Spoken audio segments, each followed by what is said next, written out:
தலைவர் ஜெயபிரகாஷ் நம்மோடு இணைஞ்சிருக்காரு. அவர்கிட்ட நம்ம சில விஷயங்களை கேட்டு தெரிஞ்சுக்கலாம். வணக்கம் சார். வணக்கம் சார். இன்னைக்கு BL சந்தோஷோட அந்த ஆலோசனை கூட்டம் நடந்திருக்கு. என்ன மாதிரியான விஷயங்கள்லாம் ஆலோசனையில தொகுதி வாரியான டூர் போற நிர்வாகிகளுக்கெல்லாம் எப்படி அதை ஒர்க் பண்ணணும், எப்படி அலையன்ஸ் பார்ட்டிஸோட கம்பைன் பண்ணி அவங்களோட க்ளோஸா ஒர்க் பண்ணணும், என்னென்ன மாதிரி ஒர்க் பண்ணோங்கிற அட்வைசரி டிஸ்கஷன்ஸ், அதுக்கு உண்டான ப்ரோக்ராம்ஸ் எத்தனை நாளைக்கு அதெல்லாம் முடிக்கணும் அப்படிங்கறத எங்களுடைய இன்டர்னல் அட்வைஸை அவர் கொடுத்திருந்தாரு. அதுதான் இந்த பர்பஸ் ஆஃப் திஸ் மீட்டிங்.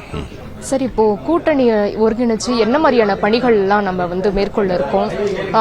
எதனா கமிட்டி மாதிரி எதனா ஃபார்ம் பண்றதுக்கான வாய்ப்புகள் இருக்கா?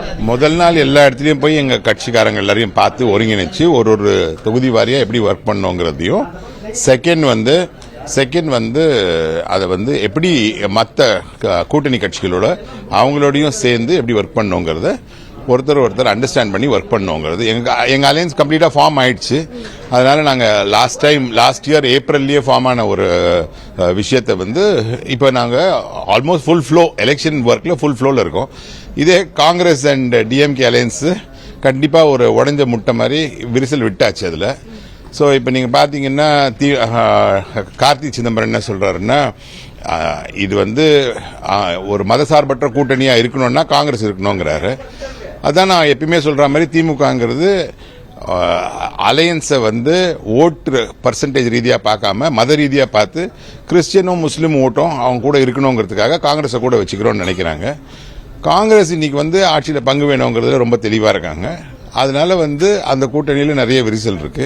அதே மாதிரி VCK அண்ட் திருமாவளவன் கண்டிப்பா நாங்க ராம்தாஸ் இருந்தா இருக்க மாட்டோம்னா ராம்தாஸோட பேசிட்டு இருக்கோம்ட்டு திமுக சொல்லுது. திமுக அலையன்ஸ் எலெக்ஷனுக்கு முன்னாடி ஃபார்மே ஆகாம அவங்க தனித்து தான் விடப்படுவாங்க, தனித்து தான் நிற்பாங்கிறது எங்க கருத்து. ஆனா நாங்க ஃபுல் ஃபிளெஜ்டா எலெக்ஷன் ஒர்க்கை பார்க்க ஆரம்பிச்சிட்டோம். இன்னும் 65 நாள் தான் இருக்கு. 65 நாள்ல நாங்க பாத்துருவோம். காங்கிரஸ் 38 நாளா வெயிட் பண்ணுதுன்னு சொல்றாங்க. 38 நாளா கமிட்டி ஃபார்ம் பண்ணலன்ட்டு.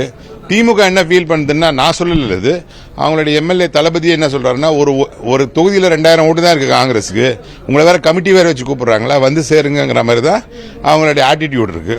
இவங்களோட ஆட்டிடியூடும் ஒருத்தர் அவங்களுக்குள்ள அண்டர்ஸ்டாண்டிங்கே இல்லை. நாங்க ரொம்ப அண்டர்ஸ்டாண்டிங்கா நல்லா பண்ணிட்டு இருக்கோம். அதே மாதிரி கூட்டணி முடிவாயிடுச்சுன்னு சொல்றீங்க. கூட்டணியுடைய இறுதி வடிவம்னு சொல்றீங்க. தேமுதிக நீங்க இப்போ அந்த பக்கம் இருக்கிற ஒரு சில கட்சிகள் தவிர மீதி எல்லாருமே என் கூட சேர்றதுக்காக வேல்முருகன் ஆகட்டும், இல்லைன்னா கொங்கு ஆகட்டும், எத்தனையோ பேர் சேர்றதுக்கு வாய்ப்புகள் நிறைய இருக்கு. இங்க எல்லாருமே சேர்றதுக்கு வாய்ப்புகள் நிறைய இருக்கு. நாங்க எல்லோரும் எல்லாரையும் ஒருங்கிணைத்து பண்ணணும்னு நினைக்கிறாங்க. திமுக அவங்க குடும்ப ஆட்சி மட்டும் பண்ணணும், அவங்க ஃபேமிலி வெறும் கருணாநிதி அண்ட் சன்ஸ் மட்டும்தான் ரூல் பண்ணணும்னு நினைக்கிறாங்க. அதெல்லாம் அந்த காலமா. இனிமேல் எல்லோருக்கும் காங்கிரஸ் உடைய நிலைப்பாடு எப்படி இருக்குன்னா, சென்டர்ல பங்கு இருக்கும்போது ஸ்டேட்லயும் பங்கு இருக்கணும்ங்கிறாங்க. இவங்க சென்டர்ல மட்டும் எங்க வீட்டுல இருந்து 2 பேருக்கு அமைச்சர் ஆகணும், ஆனா ஸ்டேட்ல யாருக்குமே அமைச்சர் கொடுக்க மாட்டோங்கிற நிலைப்பாடுல இருக்காங்க.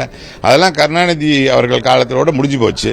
இப்ப இவர் வீக்கஸ்ட் சீஃப் மினிஸ்டர். அதனால கண்டிப்பா ஆட்சியில பங்கு கொடுத்தே ஆகணும்ட்டு அவங்க கூட எலெக்ஷன் நிக்கிறவங்க எல்லாருமே இன்சிஸ்ட் பண்ணுவாங்கிறது என்னுடைய கருத்து. அவர் கூட்டணியில் எதுனா பேச்சுவார்த்தைகள் போயிட்டு இருக்கா, பேசிட்டு இருக்கீங்களா? அதே மாதிரி பிரதமர் அவர்கள் வராங்க, 1ஆம் தேதி கூட்டம் நடக்குது. அதுல புதிய கட்சிகளும் பங்கேற்க வாய்ப்பு இருக்கா? நிறைய கட்சிகள் எங்கிட்ட பேசிட்டு உங்ககிட்ட பேசுற சில கட்சிகள் இங்கேயும் பேசிட்டு தான் இருக்காங்க. கண்டிப்பா உங்களுக்கு எலெக்ஷன் அனௌன்ஸ் பண்ணும்போது எங்க கூட்டணி இறுதி முடிவாயிடும்.